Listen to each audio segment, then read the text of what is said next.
Welcome, gamers, to this week's episode of Last Call Gaming. We're on episode 38. My name is Craig Perales, and joining me is Montemayor, Mandrew. That'd be pretty, What, boss way to introduce yourself when you walk into a room? Yeah, that's what I'm gonna start doing. Do it. Don't talk about it. I should get, like, a name tag that just has Montemayor Mandrew first. Well, Mandrew. I asked Christina if she would call me that if I legally changed my name to Mandrew, and she's like, no. Wait, your name's not Mandrew? So guys, we know we always like to drink a beer around here, and this week, Andrew, real name, decided to pick up the beer, and it is Sierra Nevada, which I'm familiar with, but not the Tropical Torpedo IPA, which sits comfortably at a 6.7. So Andrew, walk me through how you picked this delicious delight, because this finally is a good beer that makes bad beers look even shittier. And to see a dog shit, the word tropical stood out to me, because this, for some reason, was with other beers that did not look good, but, that box looked pretty good, and it kind of reminded me of Kona Big Way, so I was like, oh, maybe it'll taste like that, too. Which is this show's favorite beer, so...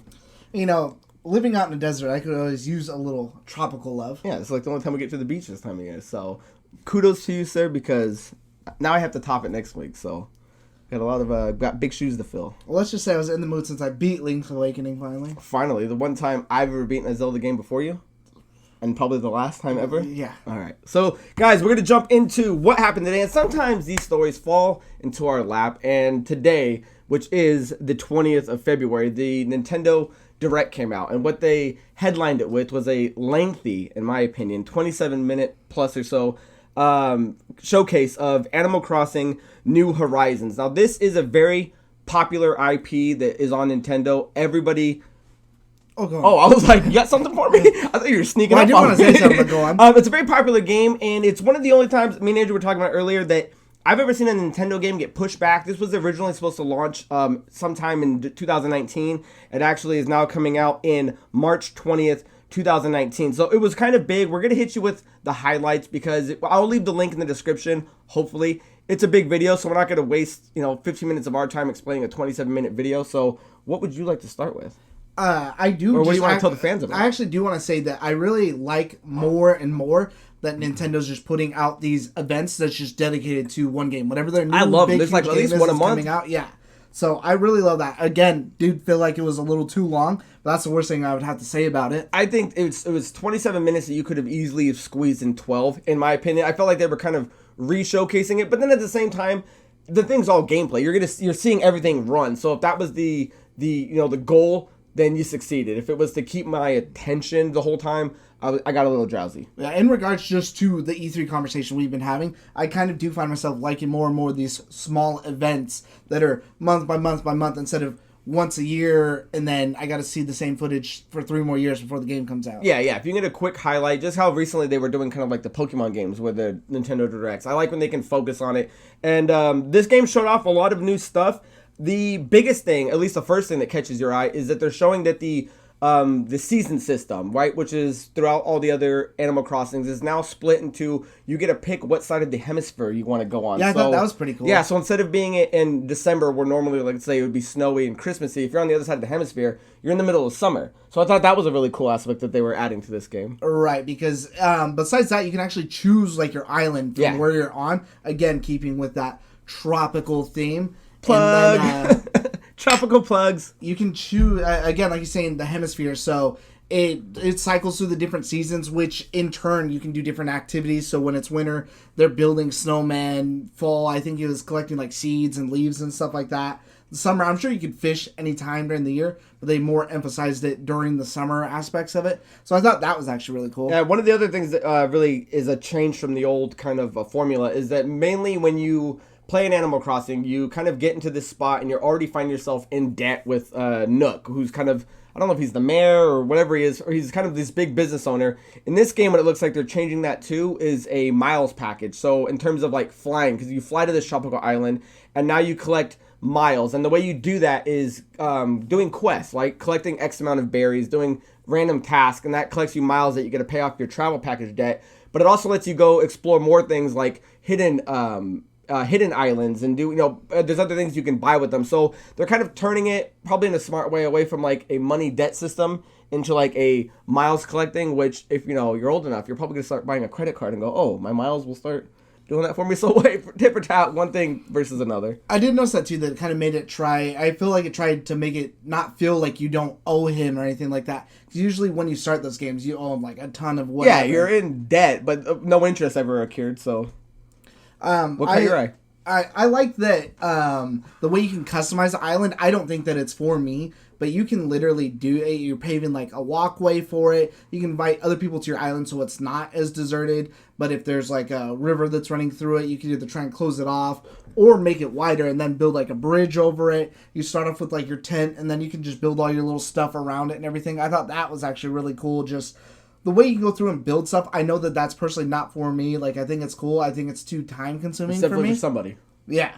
But either way, it's just, it seems like there's kind of an endless variety of how you could build out this island. And once they showed like a little bit later on, someone built like, it almost looked like a Japanese like tea house or like a water in the corner, like a little koi pond and stuff like that. Like seeing people who actually make stuff and spend the time to do that, I think looks badass. Yeah, there's nothing wrong with development, and if this is the game you want to invest the time in, then by all means, you know, because I got a feeling like people that are really into like handheld mobiles that do like the farming games or games that kind of simulate something, this is going to be a perfect game. Hours of fun, hours of entertainment, and the other thing they're showing off is that when you do the multiplayer, there's going to be the local play. The local play can do up to 8 different characters all on one Switch. So you can get with your friends, you can play around on that, but then they also do a party mode. So you can get up to 4 people running around at the same time. So you can get you as a leader, 3 of your friends, and you guys can kind of go mess around, take pictures, do quests, and then you can actually move leader from one person to the next. So there's no,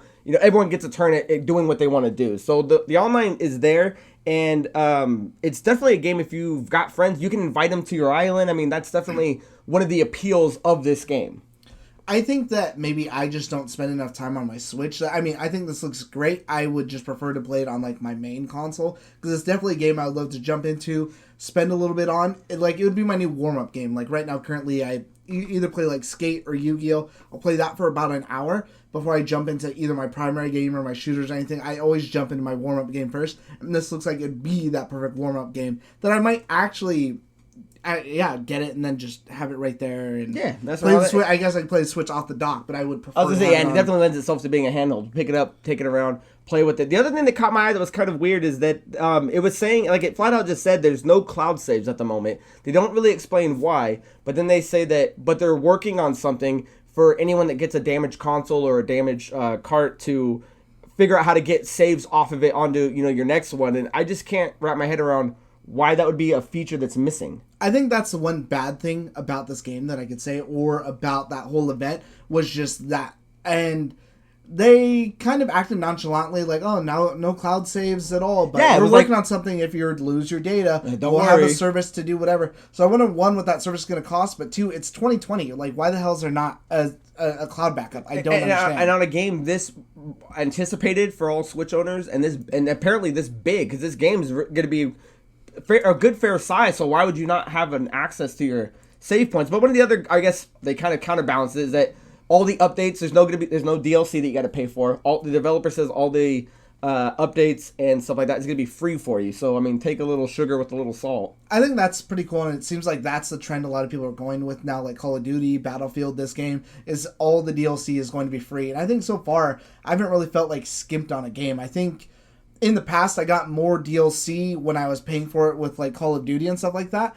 But eventually, usually after like the second or third one, depending on what it is, I kind of fall off. So where now I'm just like, all right, you know, this is right where I'd be at. That I'm perfectly content with that. So it's always good to see some, like, more and more games go in that direction. Yeah, and the last thing I want to highlight is this game is moving. It definitely has like this 2020 vibe. Everything's going to be running on a phone. Everything's going to be an app. So when you're going to be, pretty much your menu system is going to be going through, you know, it's almost like a cell phone. Yeah, these do-it-yourselves. Your recipes will be an app. Nook will have an app. So it's not the first one to do it. I mean, there's other games like GTA 5 and stuff like that utilize a cell phone model. Watch Dogs and stuff do that.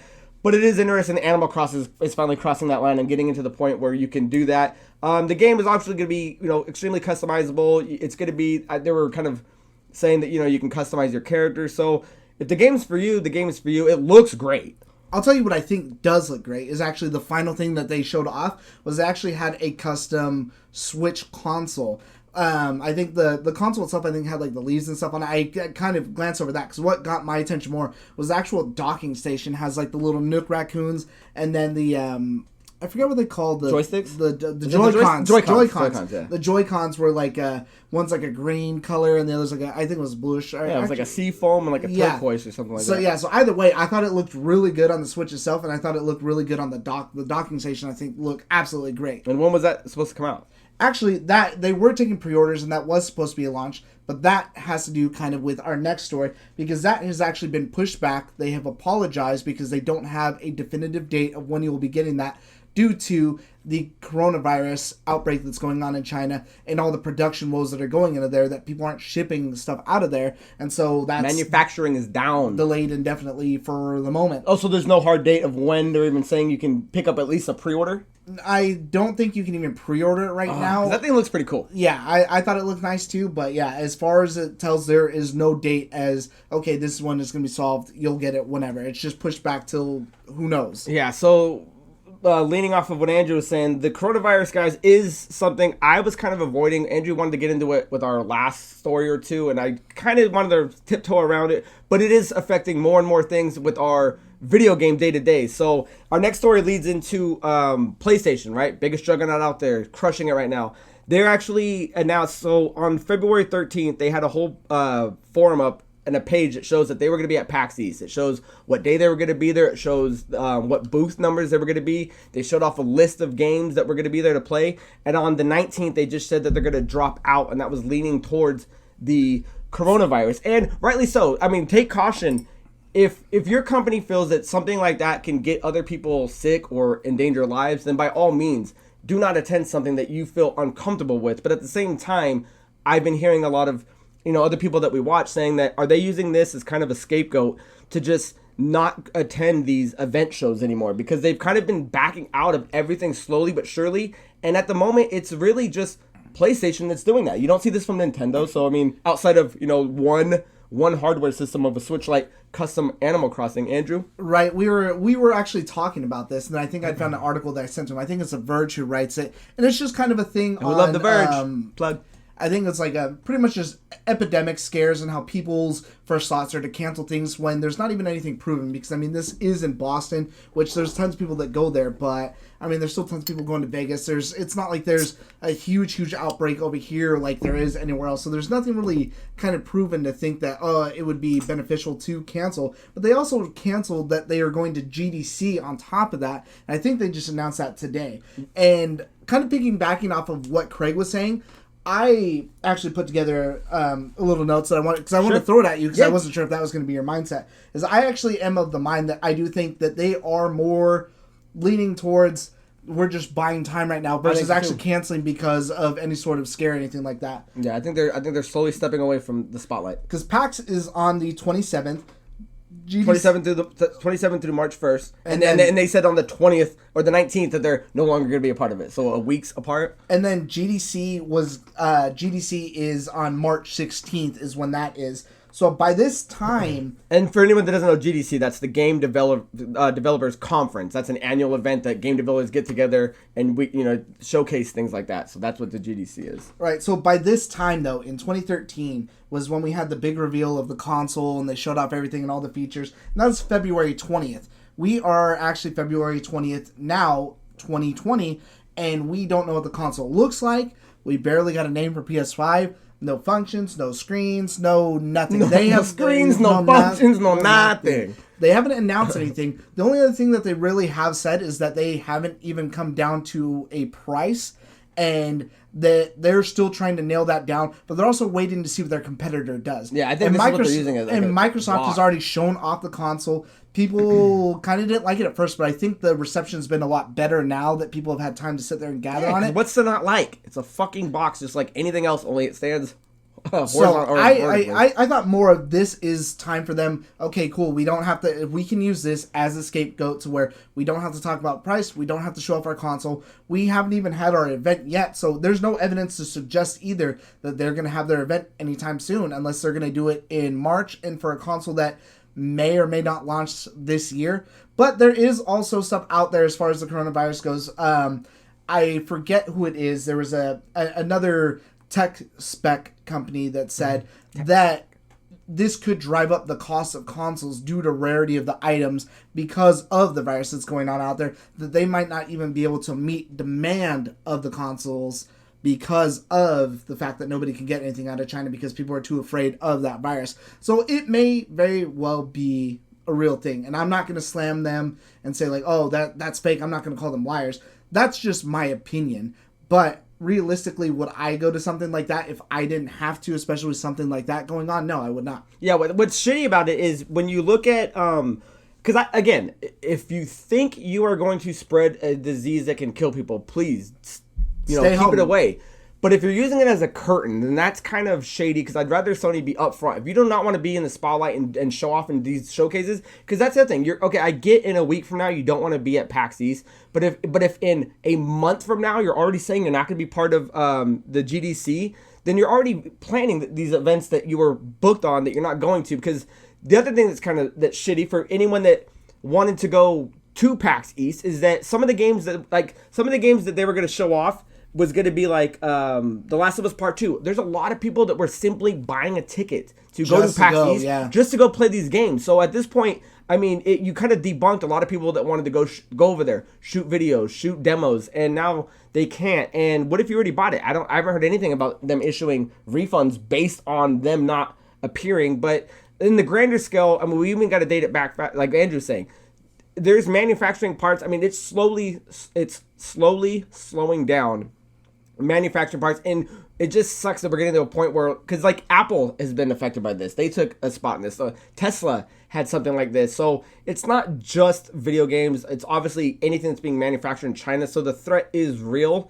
I hope against hopes that Sony's not using it as just a blindfold to be like, okay, cool, we're gonna skate by just so we can see what what the next opponents could be. Because that would be shitty. I think that'd be very extremely bad taste. And more to my point of that would actually be, so if you realistically look at these dates, so February, of course, they were going to do PAX, so they would either show off the console or nothing. They're not going to hold their own thing 2 days after they do PAX. Yeah, they already scheduled GDC in March, and so they wouldn't have done on 3/16. Yeah, so I don't think that they would have had their event before or after they do GDC. So when are they going to show off this console? When they're not doing they're not doing E3. So I mean, when do they sugarcoat and box themselves into a date that we can actually nail them on to what we can expect in the next gen that comes out in 9 months? I mean, who knows? Maybe now, because if it is the realistic thing, now that they're not going to events, maybe that will be the thing. Is, hey, we're going to hold our own event. We're going to do it in Japan. We're going to do our own thing in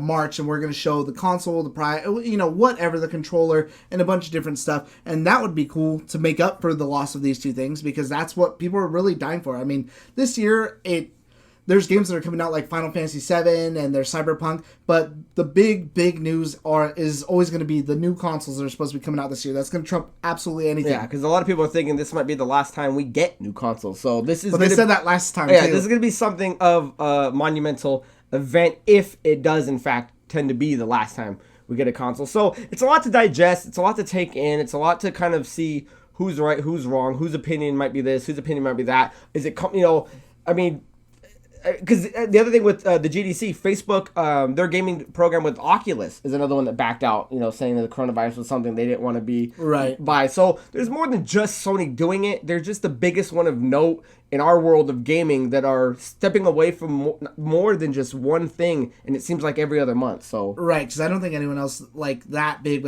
besides Facebook. I mean, those are probably two biggest, I think, that have pulled out so far. So. Yeah. Is there anything else you want to talk about it? No, I mean, that's kind of... I would like to know what you guys think. Yeah, I would love to, because this is a subject that kind of gets further into than just gaming. Like, how do you look at the business model of what these guys are doing, if you think they're doing anything wrong? Because for all we know, they could be completely honest right now and just saying that is their honest excuse of why they aren't. And it could or could not be, but we always got to look at the flip side of the coin. Is it or is it not? So yeah. So, do we want to get into riffs? Yeah, I'm ready. You want me to take lead? Yeah, go ahead and take point with this one, Captain. So, actually, my first riff is going to be about Final Fantasy VII Remake, as I was just kind of talking about. And there is it the Tifa avatar background image that came in my email? No. That there is leaked box art someone took it on Twitter. I didn't actually grab the guy's name, but it's also on multiple Twitter, so I don't know who the original person is. Files? But yeah, that it's 100 gigabytes. The game itself is 100 gigabytes. So for the first hour of Midgar, we don't know how far this game is going to get, but that last trailer was absolutely fire, and I'm a firm believer that hopefully this game is going to be amazing. But 100 gigabytes. Crazy. Huge. Dude, and it actually might even be 2 discs. And they're saying, they're like, everyone, because all the comments I keep saying is like, why are you not compressing the files? Maybe they are. This might just been an early, I don't know if it's typo, but just an early thing, and before they did it. The game's not out yet. Yeah, that's been their big thing from the very get-go, is this game's way too big to put it into one game. We're going to have to do multiple series or something like that. So it may come to fruition. Either way, I don't think that quality of the story is going to be the issue with this game, because so far what I've seen from the trailers looks phenomenal. Even like the demos looks phenomenal, the gameplay, everything looks absolutely great. I think that if anything hurts this game, it's going to be where it ends at, or how they pick up wherever the next one starts. But if it's that big, wouldn't you automatically need to have an external hard drive to even play it? Well, it depends on what size your console is. 100 gigs. Well, what's the biggest PS4? A terabyte. Okay, I guess you'd be fine. But it's just like, that is so big compared to anything else at like a, 30, I think 40? Master Chief Collection's like 100 gigs. And how many games is that? Yeah, that's the thing though too. So, either way, crazy big. Kind of still excited for the game. But I got a feeling that's going to be, we'll see a fix in that, and then it'll probably smash down to like 59. No way. You don't think? No. 69? Deandra? Not anything else you want to get on that? Because I saw that too, and it's just loony. Because if it's the game, and that's part one of X amount of games they're going to do, they're all going to be that big? Right. And so, like, what if you buy a collection down the road? Is it like 400 gigs for 4 games? 3? Whoever knows how many? I don't know what they're doing over there in Japan. You're Ripper? Ripper. So, as much as we like to talk about video games, we also like to talk about video game movies. So I just got to bring this to you guys' attention if you haven't seen it, because I believe the story broke today. So we're in the age where comic book movies have been blowing up, and they've been blowing up quite successfully. We used to live in an age where video game movies used to get made, and they bombed every time. So we're now kind of seeing that resurgence where, like, you get things like we've talked about before, The Witcher, Castlevania, things like that are coming up. So all these new IPs and all these companies that want to get involved in whether it be a TV show or a movie are going to do that. And the latest one from Lionsgate Film is going to be the Borderlands movie. And I'm a huge fan of the Borderlands IP. And what they're announcing right now is that Eli Roth is set to direct it. Now, I take this with a very small grain of salt, because if he was, I could definitely see it. Because, well, even like look at a movie like Flash that's had 13 directors since it's out. Uncharted, how many directors? How many directors has that been through? So I'm not jumping up and down that Eli Roth is on it, even though I think he'd be unique. If anyone doesn't know who that is, he's a big director and actor. His biggest things of note would be like Cabin Fever and Hostel, and his biggest acting credit I think would be Inglourious Bastards. Yeah, he's got a very horror drama type of background, and I could see how you could ever twist a Borderlands movie into a horror drama with you know psychos and these big characters and robots with twisted dialogue. But I think at its heart, it's loony, it's cartoonish, it's campy. And I think I would think he'd be able to do it. Yeah, I think that's where he could do it too, because when you're watching like Hostel and stuff like that, that's the thing, is you have these over the top people, or there's people who are perfectly fine with torturing other humans. Like, to some people, like, that's a disgusting thought, whatever. Like, especially in the movie, the guy doesn't want to, like, even cut the girl's eye. But there's another dude who's enjoying blower torching her eye. Or when he's running through a room, I think it's in the second one, there's some dude filleting a human alive, and he's just dancing, and he's got like opera music and stuff like that going on. Kinds of so you can take like the serious and make it silly, but to where it's still horror. And I definitely feel that that's where Borderlands would be, is with it's very dark humor, but it's also but in a comic booky way. If I had to explain it, I would say maybe like Deadpoolish. Yeah, very Deadpoolish. But the bigger question I see, I mean, I could care less who the fuck directs it until we're getting ready for production. Do we want to see a Borderlands movie? I don't know if that's the first movie I would have chosen for something like that. It'd probably be one of the last movies I'd want to see done, because you could easily fuck that up just because of how different it is. I mean, you can't really compare Borderlands to any other type of video game out there. I would say that as long as you can nail the aesthetics, it might almost be the best movie to choose because there's no definitive narrative, I don't think. Because I think Borderlands is very open. Because playing them, you're your own vault hunter. You're your own unique character. Yeah, you're a vault hunter. You're playing your own story, however it is you want to. Of course, there is the story of like, okay, I'm doing this, the overall narrative. But you play how you want to. It's your own style. You go at your own pace. To where this movie could be that. And there's so many different things going on in this world. Versus if they were to announce a Legend of Zelda, that has a strict narrative. No matter what you do in between, there's still that pressing beginning, middle, end. Right. So I'm just curious. I love Borderlands, so I would like to see it done, but it would have to be done correctly. Is Eli Roth, got a big enough dick to swing at it and crack it out of the park? Maybe. I mean, he's got a decent enough resume. I mean, there's no one on top of my head that I can think that would do a better job than him, right now. So that's your attention. So video game movies are a thing. Actually, I'll lead that into my final riff, which is video game movies. And you don't say. I actually went and saw Sonic. I took my nephew and my little brother to go and see it. Didn't think it was going to be good at all. I absolutely love the movie. Dude. I'm thinking episode 8. Remember when, like, episode 8-ish? We thought it looked like dog shit. We were comparing to, like, Pikachu and Sonic. So, okay, you finally see it, because I'm going to see it this weekend. Yo, I told you, I was like, I think I almost like this more than Detective Pikachu. Good. It was that good. And my main gripe going into this movie, after they fixed Sonic, was... Okay. What? I don't think Jim Carrey's going to be good. I was like, he kind of looks like shit. He is my favorite... Does he steal the show? I absolutely Okay, good. Because I think it looked like dog shit. Me and Christina were leaving the theater, and we're like, one of my favorite things, and what are the odds, is we just saw Birds of Prey, Ewan McGregor's Black Mass, killed it. My favorite part of the movie, leaving Sonic, the villain, Jim Carrey, favorite absolute part of the movie. Okay, so the movie's good.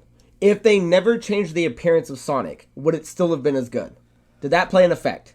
Yeah, because you do see a lot of Sonic that I think I could have been like, man, this is like visually like not good. Like, because there's times where you can go see, I can't think of the last movie I saw where I can definitely, I'm the kind of person where if I go and something is not visually the way I think maybe it should be. He's out. I'm instantly like, oh man, that's all I'll stare at the whole time. And I'm like, oh, that kind of looks like shit. Or even the bigger thing that people were griping out was when Justice League came out and they did like Superman's mouth. I didn't think it was that big a deal. I didn't even know this.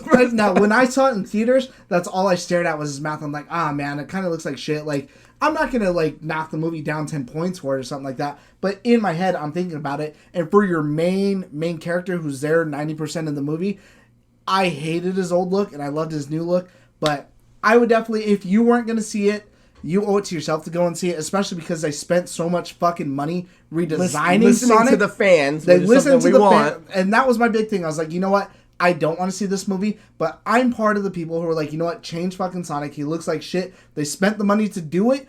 I owe it to them to go and see it, and I'm actually really glad that I did. Jones just thinking about it. And I like the fact that, didn't you say they changed the voice actor too? No. So he's still the same guy. They just changed the look. Yeah, I think they just changed the look. And I thought it was great all the way through. There was maybe like one or two jokes where I'm like, that's a little whatever. But it was a fucking great movie, and I was not bored the whole way. And it finally breaks the video game curse of a movie underperforming, because I think this movie is now 100% profitable plus in its opening weekend. It did more than like 70 mil, I think, opening. Did more than Detective Pikachu. Which I think was 55 or something like that. And I love Detective Pikachu. But I will tell you, too, stay until the end. I think it rolls a little bit of credits and then it shows a cutscene, which fucking got me good because it was not something I was expecting. He likes to get got. I didn't expect it at all, and I was like, damn, this is fucking badass.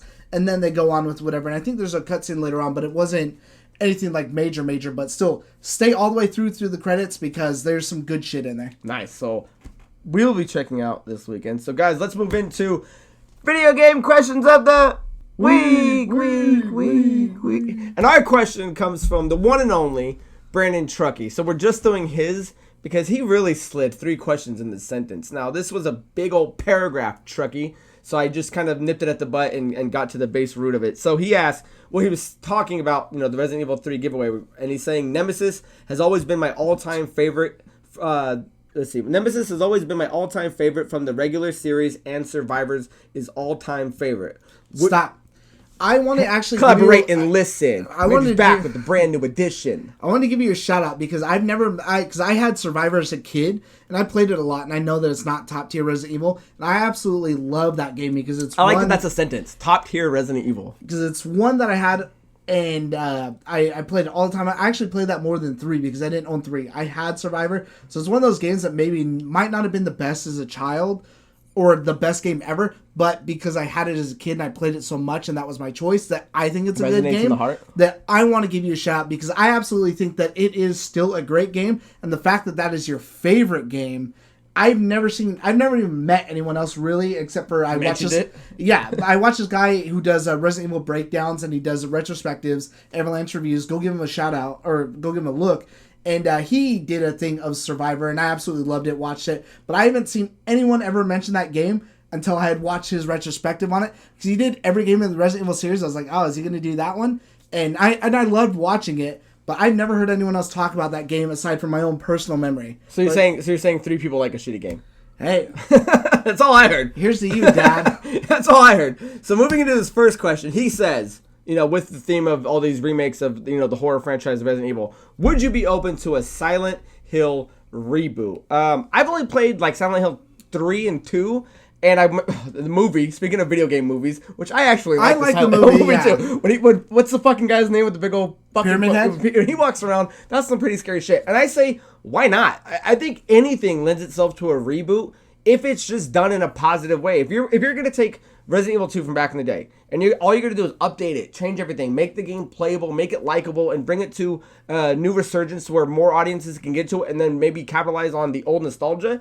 Then why can't Silent Hill do that? I'm completely open to anything. Think about this.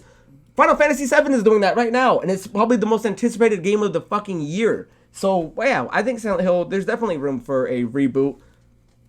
There is, and it's been proven, and I'll jump in because I'm not, because Craig's not the biggest horror fan, and I'm not sure it's too spooky for me. I'm not sure if you saw, because I think it happened before we started doing the show, is they actually put out something called PT on PlayStation, which you play through it, it's like a first-person kind of thing, and you're going through this haunted house and all kinds of shit or whatever, and at the end, the camera turns, and it's Norman Reedus, and it was directed by Hideo Kojima and Guillermo del Toro, and that's what got Hideo Kojima, of course. We got Death Stranding, but that turned out to be a Silent Hill game that Hideo Kojima was doing. That'd be sick. And everybody was all about it. The horror was good. It was on point. People loved it. I didn't have a PlayStation, but I actually watched it, and I thought it was absolutely great and something that I was clamoring more for. And I thought it was absolutely great. So I think it's actually proven that people want more, and I think now is the time, if not now, when. Hey, if not now, when? Because the only other big horror game, really, that I think, I don't know if I would count Doom, but is Resident Evil 3 for the year. So Silent Hill could have fit in at another perfect time. Yeah, I wouldn't count Doom as that. Konami's sitting on all this great IP. They have that. They have Metal Gear, which I have no doubt. So we're in the Capconaissance. It's coming back. I'm ready for the Konamiscence. I don't know what they could have called it. What about the Capcom-Nomiscence? You had a good name for it the other day. When I put it, I thought so, and I thought Capconaissance is what you called it, and I really like that. Yeah, but so either way, we're in the Capconaissance. I would love to see Konami return to form, and I absolutely believe that if they really tried, besides some fucking shitty pachinko machine, that they could do something with it. So his next part of the question is, what game did you guys kill in arcades? Kind of a turn versus the theme of the question, but what game do you remember killing in arcades? How old were you when arcades, before they died?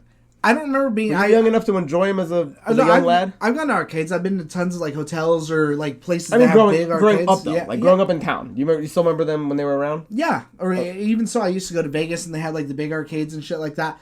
I don't think that there's anything that I really played enough, except for the one game that I don't know if I still hold the record over there for, because I had the record over there. Mr. Bragg. And I had it at Peter Piper Pizza, was Galaxian, I was number one. And I remember we went over there for Christian's birthday, and I put in his initials, and I was like, here's your birthday present. And it's like number one. Fuck. I was like, now people will think you're cool. Yeah, immortality. Anything else on that? No, that's the one thing I think that I couldn't be like fucking, what's that dude who's good at Donkey Kong? Billy, Oh, what the fuck's his last name? Whatever the fuck his name. The guy with the mullet? Yeah. Yeah, Billy. I'm not. Gino would crucify me right now. I'm not him at fucking any sort of game or anything like that, but I remember being decent at Galaxian. Yeah, look that up. Donkey Kong record holder, Billy something. So a game that I remember hitting in the arcades, and not that I killed it, but back in the day, and Truck, you probably know what this. Billy Mitchell. Yes. Thank you. Billy Mitchell. Thank you. The old Pizza Hut. Where the old Pizza Hut used to be. There used to be a game in that back arcade, and I don't remember what it was, but I thought it was like a Dungeons and Dragons type game, something. You could pick your two guys, and you would travel along, and you would fight. But then the way you would move forward is you would stop at these things, and it would be like a trivia question, and you would have to answer it correctly to like keep going in the game to keep playing. I remember me and Gino just pumping quarters into this thing and trying to, like, we're young, so you don't know what the fuck the capital of whatever it was asking, I forget. And that game I remember being really fun, and Pizza Hut, that was the shout out. But the game, and I feel defaulty. Simpsons is always the game I remember any arcade I go to, because we were in Kansas City, and we went. I forget we went to what was it? One Up. What was that bar we went to? One Up, and they had that Simpsons game, and I literally had to get like Denny, and I'm like, dude, we gotta play this. I went to Bar Tyler, and they had that too. Yeah, and when we went to God Rest Its Soul, insert coin on Fremont. Me and Gil went there. He put in like $100, got quarters, and he's like, "We're not stopping until we beat the Simpsons game." So we just kept. Actually, my only other one that I've ever done anything like that with, and I don't know if you've ever played it, would be Jurassic Park 2. Did you ever play that? Is that a? It's a shooter. It's not like the one that's over across the river now. It ain't. No. Okay. It's a lot more like open. You can choose different paths. Like, I every summer I used to go to my dad's house because he lived in California. We used to go to this place called fucking Mulligan's, and we'd go over there and play, and they had it there. And it's 2 players, and you're playing through a part of the level, and then comes the boss. So, like, at one point, it's Jurassic Park 2, not the first one, because the first one, the like, fucking Velociraptor just shows up, and it's like a frozen image. And it's like that. Beat a Jurassic Park. Yeah, it's not like that, but it's, so, like, at one point, you're crossing across, like, it's like a fucking log bridge in water, and there's a fucking crocodile, and if you don't shoot it in the weak points enough, like, it'll drag one of the players out of the fucking thing and drag them through the water, and you're trying to, like, save your teammate and stuff. And that's a game that I play, like, every fucking summer, and that's my all-time favorite fucking arcade game. That really came out of nowhere, huh? So, moving into the next question, and the final one, and it's a quick one, I hope, because we're getting pressed. Up there. Is, do you remember the skating rink days? Now, I remember being a young lad. Never been to one. Never been to one? Okay, so when I was young enough, and I'm sure maybe this is what he's referring to if he was here, is we used to have a skating rink on, what's the street on Circle K that you're off of? Miracle Mile. Is it Miracle Mile? No, it's not Miracle Mile. Towards the gas station. Down your street, when you take that right. It's like... Alta Vista or something? I don't know what it is. But there used to be a skating rink on the side of there, and they used to have a sweet arcade, a badass skating rink. The one that turned into the cult church? I think it's a cult church now. Yeah, you might be right. I think it is a church. And those are just the days as a young lad. Dude, they used to do the big dice throw. They used to do limbo. That's when a bunch of... As a 14-year-old, you were probably making out with girls. They, sold pizzas. I think there used to be like 2 or 3 arcade games. I remember the skating rink days, but the only reason that stands out in my head is because Kelly, when she broke her hip. Yeah, when they rebrought the skate rink. I don't mean to laugh at it, but whatever. What was that at? Like Pistol. Peter Piper. It was Peter Piper, and they had a skating rink, and this 60-year-old got on a thing, slipped. Broke her hip, man. And then had to get flied to Vegas. And had to get like a thing in it. So when I read it, I was like... We both worked at Boost Mobile, and it was someone we used to work with. Yeah, so Kelly, I hope you're doing fine, but I can't talk about that story and not laugh. So that is the end of that question. Chucky, I want to hear your answer to all of those, because they're all great questions in a very, different side of the spectrum of reality. Yeah, no, the skate rink was kind of out of there. Nice. So, as for anything else, of course, always hit us up at any of our, I'm pointing up because Craig will put up a thing here, any of our different venues. There's Facebook. We actually have a group. I don't think we've ever actually mentioned that we created a group on the show until now, but go on there. Tons of people are posting, talking about everything, whatever it is that you may be. Of course, hit the notification button so that way you can know when our videos come out like that. And of course, hashtag Resident Evil 3, because this is your last chance to win the game. It comes out a month from now, but we will go ahead and ship a physical hard copy to yourself, unless, of course, you prefer digital for whatever reason. But we would love for you to take a hard copy, because then you can send us a cool picture. We could look like we fill our contracts. Did something with your life. So, yeah, so hashtag RE3, guys. We spit it at the end of every episode. You guys should know this by now. So this is the last entry. The 27th will be the winner announcer, and then we will move on to our next contest. We do have another big contest, and there's something that we want to do this year that's gonna be very special. But for whatever reason, but if you're not in the comments now, you don't get an invite to the next one. So go fuck yourself. For whatever reason, we have to wait. Can't talk about the reason yet. But if there's maybe anything in the meantime you guys would like to see, or maybe something we could do within whatever time frame, feel free to mention that in the comics. I mean, we're open to pretty much whatever. We enjoy doing something like this because we appreciate anybody's time, you know? Yeah, so guys, make sure you enter the contest. We're at the end, just as like we're at the end of this episode. So guys. Oh, that was good. That's a segue. Until next time, my name is Craig Perales, and that is Mandrew Montemayor. Cheers.